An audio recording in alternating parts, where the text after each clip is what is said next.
Hi, a very warm welcome to Dusty Shelf Collectibles. Now, some of you may be aware I've ventured into the world of Marklin Digital. This is one of the locos that came with the railway.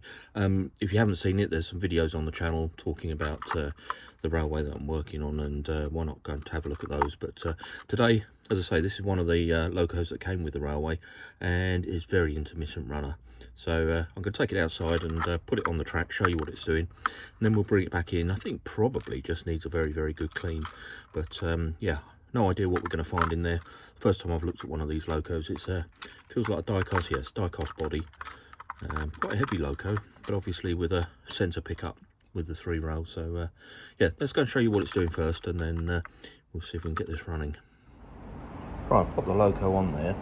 Now this is coded to 21, so let's put 21 into the box here. There we go. And just move the speed. Nothing. Oh, we've got a little bit of movement. You can see it's just very, very temperamental. You get a little bit of movement and then it stops. So yeah, as I say, hoping it's just a clean or a loose connection, but let's go get the lid off and see what we've got inside. Well, this is the first time I've had one of these Marklin locos apart, so I don't really know what I'm going to find in here. But let's get the lid off first of all. Okay, I said it was a die-cast body. It's actually a plastic body. And inside we've got wiring for the lights. So obviously in the middle there's the circuit board for the digital side of things. And at the end here we've got a motor with a multitude of wires going all over the place. So where do we start? Right, let's lift this out and have a look at the pickups to start with at this end.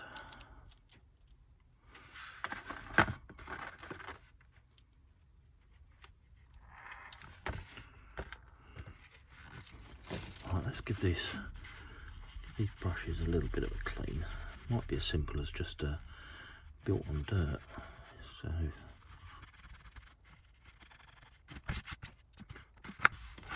right, well, fiddling around, everything looks very clean in here. The pickup looks nice and clean, and look what I found. Little wire hanging off the motor here. So I'm going to go with the theory that that's where my problem is. So let's pop that back on. And we'll take it out for a little run on the track again before I do too much to this, because it doesn't look that dirty, to be honest. I might give the wheels a clean. I'll do that while I'm here. There's a little bit of muck on those wheels. That's not going to help. This all looks absolutely perfect. So right, I'll drop that wire back on first of all.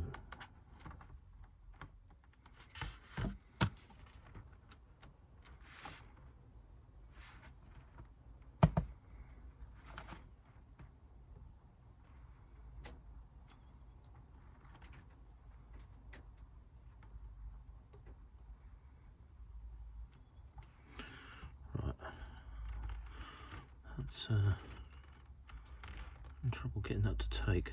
Let's try it around there. No, it's still not very well done.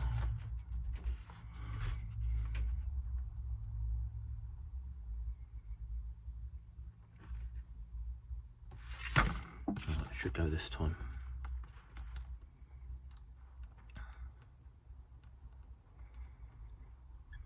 Yep. Let's give these pickup wheels just a little bit of a clean.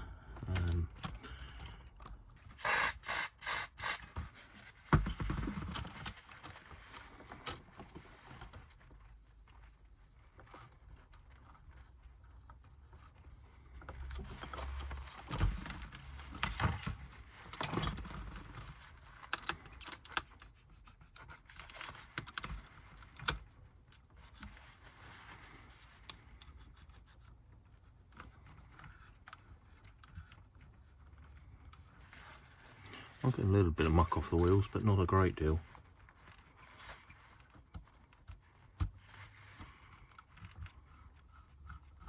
Let's do this side.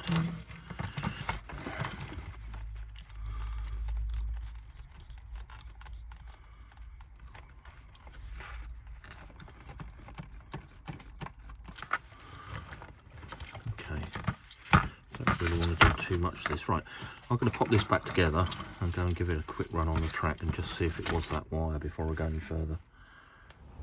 Okay, back on the track, 21 on the controller, and let's give it some power. Well, there you go. Let's come back the other way.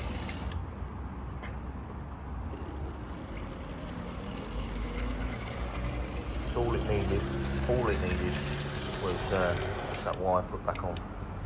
So I really do enjoy repairs like this because it gets a loco back on the track very quickly. There's no real problems.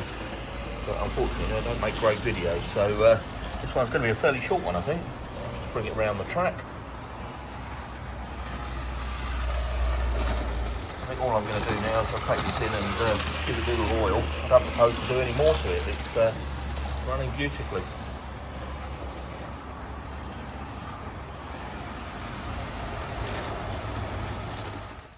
Well, there you go. As I say, you know, I love this kind of repair where it's so simple and so straightforward that it brings a loco back to life, but unfortunately doesn't make a good video. But I guess the thing to take away from this is if you've got locos sitting around on the back of the bench, lift the lid off of them, because it could be something as simple as just a wire come off.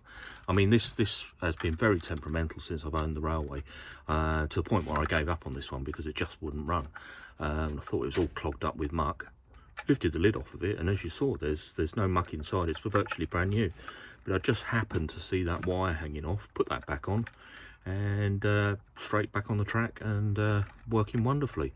Also managed to play with the functions, get the lights on at both ends, and yeah, clean these wheels up. I don't think that made any difference at all. I got a little bit of muck off of those, and I've just given it a good oil, and yeah, it's going round the layout absolutely beautifully, crossing all the points with no problems at all. It's one of the things I will say about this Marklin.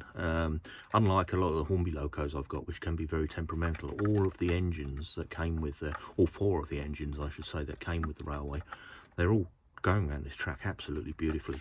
I guess they've got quite a bit of weight.